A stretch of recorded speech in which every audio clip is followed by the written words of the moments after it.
sekarang kita ikutin wawancara dengan pakar telematika Roy Suryo ya guys, cekidot ya. Yang bersangkutan atau sempat merekam ya, dan kemudian menguploadnya di instastory, tapi sudah dihapus. Dan saya sangat menyesalkan sebenarnya apa yang telah terjadi, karena memang banyak diskusi dan selaku kompetensi saya harus memberikan tanggapan tentang apa sebenarnya yang kemarin terjadi. Jadi sebenarnya yang terjadi kemarin sempat ada pembicaraan bahwa sopir yang bersangkutan yaitu Tubagus Yodi itu menyatakan mengantuk.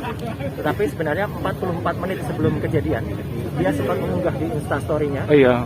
Dan itu dalam kecepatan yang cukup tinggi ya. Saya menghitung ketika dia mengunggah di Instastory itu pada pukul 11:44 dan kemudian ketika kecelakaan terjadi itu pada pukul 12:32. Jadi ada 44 menit dari kilometer 555 itu ketika dia mengunggah di Instastory sampai dengan kecelakaan di kilometer 672. Nah, kalau saya hitung, astagfirullah, ternyata kecepatannya cukup tinggi, rata-rata 159 km per jam. 159 km per jam itu rata-rata. Jadi kalau rata-rata bisa jadi pada satu saat dia kecepatannya lebih dari 170 atau bahkan 180. Nah, jadi pesan saya memang, saya kebetulan juga pengguna jalan tol ya, tolong jangan abai dalam mengemudikan kendaraan ya. Kalau ingin mengabadikan, ada peralatan khusus yang untuk mengabadikan video dalam kendaraan, namanya Car DVR ya, Car Digital Video Recorder. Jadi ini yang kemudian saya tanpa mendahului nanti traffic analysis accident yang dilakukan oleh kepolisian. Tapi kalau dia mengatakan mengantuk, rasanya kok tidak ya gitu, karena kalau mengantuk itu kecenderungannya kecepatannya melan. Ini kecepatannya sangat-sangat tinggi. Tapi satu lagi yang harus saya sampaikan, hati-hati dengan hoax. Beredar juga hoax video dari dalam mobil sama-sama Pajero juga yang kecepatannya sampai 180 hampir 200. Itu bukan dari mobilnya almarhumah dan almarhum ya. Itu adalah video lama dari Indonesia Speed ya. Jadi tolong jangan sebarkan hoax. Yang benar adalah video yang sudah dihapus oleh Tubagus Yodi. Yang itu saya bisa pulihkan kembali, dan kalau kepolisian akan menggunakan sebagai analisis silakan. Tapi sekali lagi, selaku tetangga dari almarhum dan almarhumah ya, almarhum Febri dan juga almarhumah Vanessa Angel, saya menyampaikan turut duka cita yang sangat mendalam terutama untuk pihak keluarga, dan semoga tragedi ini tidak diikuti oleh banyak hal orang yang suka selfie di tengah jalan apalagi sambil berkendara. Ini sangat-sangat berbahaya, dan sekali lagi tanpa mendahului pihak kepolisian, saya menyatakan meragukan keterangan dari Tubagus Yodi yang kalau dia mengatakan dia mengantuk ya. Mengantuk itu kecepatannya pelan ya. Kalau ini mungkin dia mengalami dua hal. Ada yang namanya fatigue ya. Fatigue itu blank di tengah jalan karena yang namanya micro sleep. Jadi tiba-tiba dia itu mungkin ya, tapi itu bukan mengantuk. Itu karena capek, karena blank di tengah jalan ya. Atau dia sembari memegang handphonenya, dan itu sudah terbukti dia mengunggah 44 menit sebelumnya, dan itu menjadi fatal.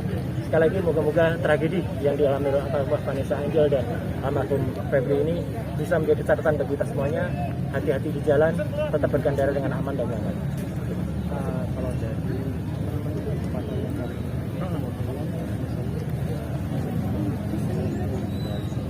ya, saya coba sudah mempelajari dan saya berkomunikasi juga dengan teman-teman di Polda Jatim ya.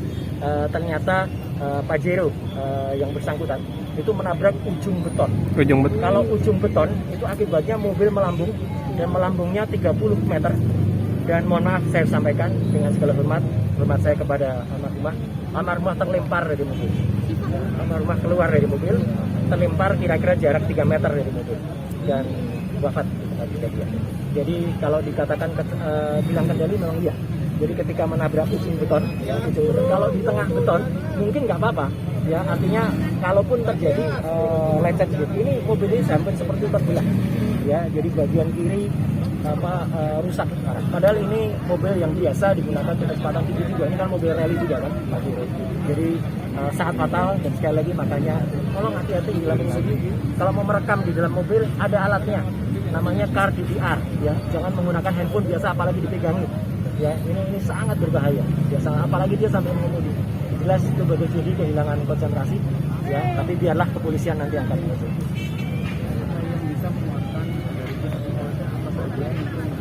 Oke, ya, pertama tidak ada bukti rem ya. Dalam kejadian dengan crash itu nggak ada rem. Jadi artinya kalau mengantuk itu bisa jadi dia dan dia memelan kalau mengantuk. Saya tukang nyopir juga ya. Saya pemegang license safety driver juga. Jadi artinya kalau mengantuk tuh dia pelan-pelan. Ini enggak. Ini tanpa ada rem. Ya, jadi kemungkinan besar dia mengalami fatigue tadi. Ya, fatigue itu kelelahan sesaat dan dia blank. Ya, dia micro sleep. Atau dia sedang pegang handphone.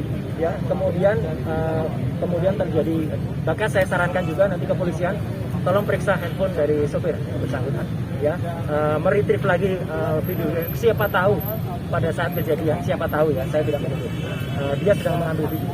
Ya gitu, karena 44 menit sebelumnya dia sedang mengambil video dan itu diunggah di Instastory tapi sudah dihapus lalu. Ya. Itu bisa, Bisa, yang sangat, sudah dihapus bisa. Sangat bisa diambil. Video itu bisa sangat diambil dan saya kira cybercrime dari Polda Jatim itu bisa melakukannya. Kalau enggak dari Mabes Polri saya kira juga siap membantu ya untuk hal itu, dan saya juga sudah komunikasi dengan beberapa petugas kepolisian ya. Kalau memang diperlukan ya untuk meretrieve itu, mari kita lakukan bersama. Karena apa? Dalam kecelakaan tunggal, mohon maaf, memang ada tersangka. Kalau kecelakaan tunggal itu ada tersangka, dan siapa tersangkanya ya biarkan polisian menentukan, tapi saya hanya membantu analis dan agar rakyat tidak membuat analis yang lain yang mengatur lagi. Dan satu lagi, tolong jangan sebar hoax. Ya. Hoax itu adalah hoax video dari dalam mobil yang lain, sama-sama Pajero juga, tapi itu bukan mobilnya almarhumah Vanessa Angel dan bukan itu ya, yang kecepatannya sampai 180 sampai 200, bukan itu ya, itu hoax ya gitu. Nah, kalau yang ada itu adalah yang memang jelas ada di kilometer tanpa rambu jalan ya, rambunya tulisannya 555 adalah jarak dari Jakarta ke tempat di mana dia mengambil itu kira-kira 44 menit sebelum kejadian. Nah, saya perkirakan 44 menit setelah itu terjadi kecelakaan. Padahal jaraknya itu lebih dari 100 kilo. Jadi artinya jarak 100 kilo dicapai dalam 44 menit. Saya hitung kecepatannya 159 km per jam itu rata-rata. Rata-rata 159 itu kadang-kadang ada yang bisa mencapai 180 sampai 200 dan karena kan ada akselerasi segala. Jadi sekali lagi tolong hati-hati dalam mengemudi. Mas, artinya untuk video yang bisa di-restore kembali bisa Ya, jadi itu salah satu petunjuk ya untuk mengungkap kasus ini. Karena kalau dikatakan mengantuk itu saya dengan segala hormat saya agak meragukan. Yang kedua adalah bukti CCTV. Ya, saya tahu Gubernur Jawa Timur ya Bu Khofifah dan juga Wali Kota Surabaya itu juga banyak memasang CCTV di seputar jalan tol ya gitu. Meskipun ini agak di luar Bu Khofifah ya gitu, dia Wali Kota ya, zaman yang Bu Risma Wali Kota dulu ya, sekarang Bu Risma kan sudah mensos ya. Artinya itu coba dicek, siapa tahu ada tertangkap Pajero putih ini yang melaju dengan kecepatan, dan itu bisa dianalisis dari satu frame dia bergerak dari satu titik ke titik yang lain itu berapa jaraknya, berapa kecepatan. Tapi sementara ini analisis saya kecepatan lebih dari 159 km per jam dan dia menabrak ujung beton, makanya fatal. Oke. Terima kasih Pak Roy. Doanya kepada tetangga saya datang bukan selaku apa-apa tentang ini tetangga saya di Permata Mediterania juga. Oh, Permata. Ya sama. Beliau berdua ada di klaster kayak ini. Dari awal kita lihat Bapak udah berdiri di situ ya. Memang tetangga yang baik ya Pak Roy. Iya, baik Pak Roy. Terima kasih Pak. Oh, sholat di masjid juga. Saya nggak sempat karena baru datang tadi pagi. Oh ya baik Pak Roy. Ya, Terima kasih banyak Pak Roy. Makasih ya. Yo. Sama-sama, Pak. Ya.